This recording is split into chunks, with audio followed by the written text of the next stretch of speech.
اهلا بكم معانا على قناه اوتوموتو تي في وتغطيه للجوله الثانيه من سباق اوتو كروس مصر 2009 مارينا بلاتفورم. تابعونا.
أعزائي المشاهدين، أهلا وسهلا بكم في الجولة الثانية من أوتو كروس مصر 2009.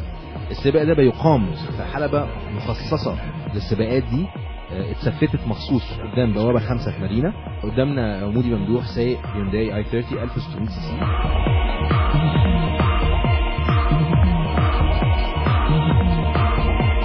شفنا دلوقتي بيعمل 360، ودي تريك من التريكس المطلوبة في النهائيات علشان تبين مهارة السواق.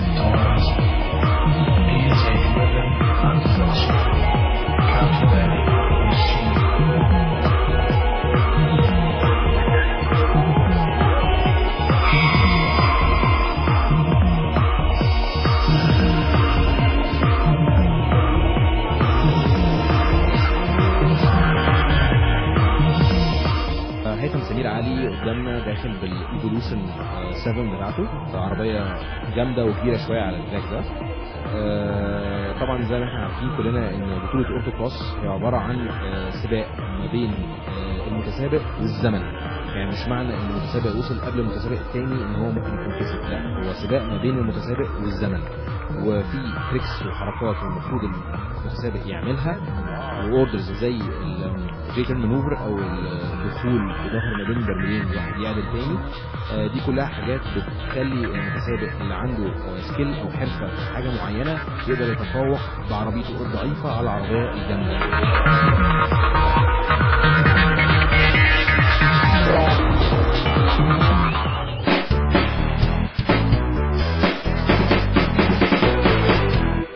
أنا عايش دلوقتي في الإمارات بقالي 5 سنين، والحمد لله ابتديت دخلت سباقات هناك سواء في الإمارات أو سباقات دولية، والحمد لله يعني عملت نتائج كويسة جدا. يعني البطولة السنة اللي فاتت كسبت 70 من أصل 7 سباقات، و70 كنت الثاني، 70 كنت الثالث، والسبق كنت الرابع ترتيب عام. فالحمد لله عملت كويس فيها. و يعني طبعا احنا غير السباقات اللي هي في الامارات، انا دخلنا سباقات دوليه ومثلت مصر في سباقات دوليه. كان في حوالي سباقين دخلت فيهم في عمان. كان في سبق في السعوديه.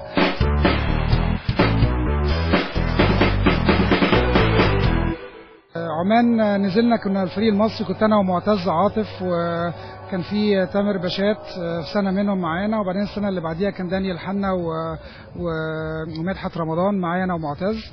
والحمد لله انا ومعتز حققنا نتيجه كويسه جدا. السبق اللي فات كنا رابع ترتيب عام بفرق اقل من نص سنه على الفريق اللبناني اللي هو المركز الثالث اللي هو في عبده فغالي. فالحمد لله. وكمان الامكانيات اللي عندنا اقل بكتير. يعني العربيه بتاعتي اللي اشتركنا بيها ايفولوشن 9، بمشي بيها في الشارع عادي، والعربيات التانية كلها عربيات مجهزه للسباقات، ويعني اقوى بكتير ومتخففه واخف وكل حاجه. فرابع بالنسبه لنا يعني كفريق المصري كان الحمد لله كويس جدا، ويعني كانت نتيجه مشرفه يعني.